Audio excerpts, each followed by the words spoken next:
Assalamualaikum warahmatullahi wabarakatuh. Salam sejahtera bagi kita semua. Bismillahirrahmanirrahim.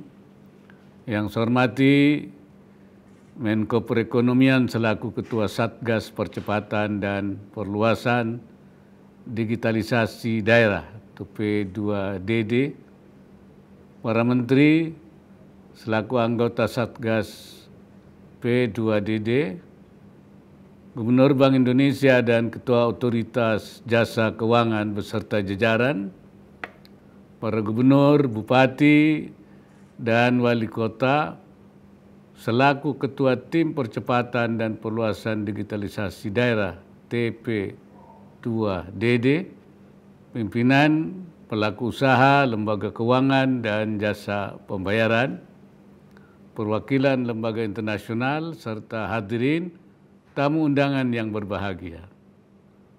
Puji syukur kehadirat Allah Subhanahu wa Ta'ala, Tuhan Yang Maha Esa, atas nikmat dan karunia-Nya sehingga hari ini kita bisa menghadiri Rapat Koordinasi Nasional Percepatan dan Perluasan Digitalisasi Daerah tahun 2023. Saya sampaikan salam hangat dari Bapak Presiden pada seluruh hadirin peserta Rakornas. Beliau menaruh harapan besar pada implementasi digitalisasi ekosistem keuangan daerah untuk mendukung terbangunnya tata kelola keuangan daerah yang efektif dan efisien guna mendorong kesejahteraan masyarakat Indonesia.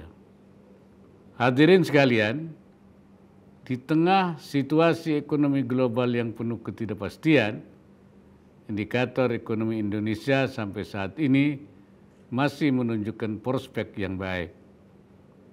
Perekonomian nasional tumbuh di atas 5% selama 7 kuartal berturut-turut, di mana pada triwulan kedua tahun 2023 mencapai 5,17% year on year. Namun dalam menjaga momentum menuju Indonesia maju, kita membutuhkan pertumbuhan ekonomi di kisaran 6-7%. Salah satu upaya untuk mengejar target tersebut yaitu melalui penguatan teknologi digital. Penguatan teknologi digital menuntut kesiapan di semua lini, termasuk pemerintah daerah.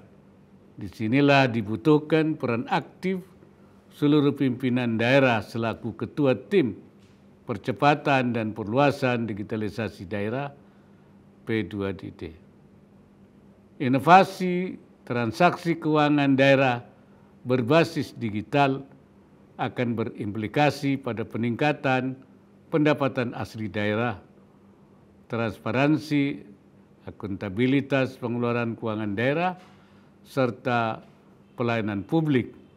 Seluruh aspek ini tentu akan dapat berkontribusi pada percepatan bahkan lompatan kinerja pembangunan daerah.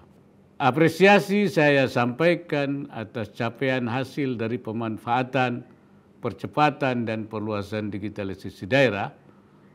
Salah satu capaian dari pemanfaatan dan perluasan digitalisasi tersebut adalah tersalurkannya bantuan sosial dengan baik yang memenuhi prinsip 6T, yaitu tepat waktu, tepat sasaran, tepat jumlah, tepat kualitas, tepat harga, dan tepat administrasi.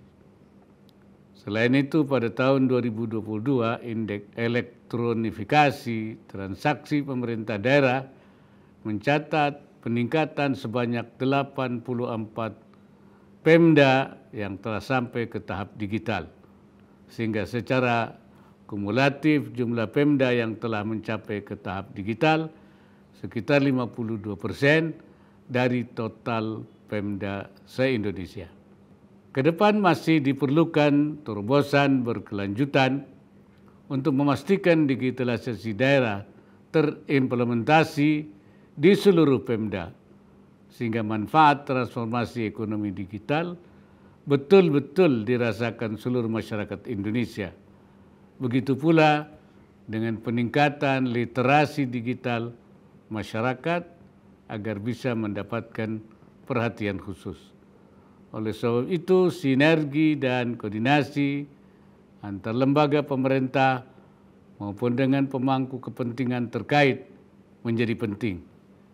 Ke depan, pemanfaatan teknologi digital juga diharapkan akan dapat meningkatkan kualitas belanja pemerintah daerah, termasuk untuk mendukung pemberdayaan UMKM dan pengembangan produk dalam negeri. Hadirin sekalian, dalam kesempatan ini saya ingin sampaikan beberapa hal untuk memperkuat kebijakan digitalisasi transaksi keuangan daerah. Pertama, tingkatkan sinergi dan kolaborasi seluruh pemangku kepentingan guna mendorong percepatan dan perluasan digitalisasi daerah. Kedua, pemerintah daerah agar segera menetapkan regulasi pasca penetapan Undang-Undang Nomor 1 Tahun 2022 tentang hubungan keuangan pusat dan daerah maupun dalam rangka penguatan kebijakan P2DD, Perda Pajak Daerah dan Retribusi Daerah, serta Perkada Kartu Kredit Indonesia agar segera diterbitkan untuk mendukung peningkatan kualitas belanja Pemda. Mendagri agar membantu Pemda dalam penyusunan regulasi dan pedoman termasuk dalam pedoman APBD rutin. Ketiga, kepala daerah agar terus berinovasi guna meningkatkan sumbangan retribusi daerah. Kementerian dan lembaga terkait termasuk anggota Satgas P2DD harus proaktif untuk mendorong inovasi sistem retribusi daerah. Yang keempat, perkuat infrastruktur untuk perluasan jaringan teknologi informasi dan komunikasi khususnya di daerah 3T, tertinggal, terdepan, dan terluar. Pemda melalui TP2DD perlu mengoptimalkan pemanfaatan proyek strategis nasional satelit Satria 1 yang belum lama ini diluncurkan untuk mendukung penyediaan layanan jaringan. Selanjutnya, Menteri Dalam Negeri agar melibatkan secara aktif para pihak, termasuk lewat forum koordinasi P2DD dalam mengawal desain, penguatan, dan implementasi sistem informasi pemerintahan daerah atau SIPD secara penuh tahun 2024. Terakhir, Menteri Keuangan perlu mempertimbangkan untuk merealisasikan tambahan insentif fiskal untuk Pemda yang dinilai berhasil dalam mendorong elektronifikasi transaksi Pemda dan kebijakan P2DD mulai tahun 2024. Akhir kata, saya ucapkan selamat kepada para penerima penghargaan P2DD tahun 2023. Semoga penghargaan ini dapat menginspirasi TP2DD yang lain untuk terus meningkatkan kinerja dan inovasinya. Semoga Allah Subhanahu wa Ta'ala senantiasa memberikan inayahnya dan meridai setiap usaha yang kita lakukan. Wallahul muwaffiq ila aqwamit thariq. Wassalamualaikum warahmatullahi wabarakatuh.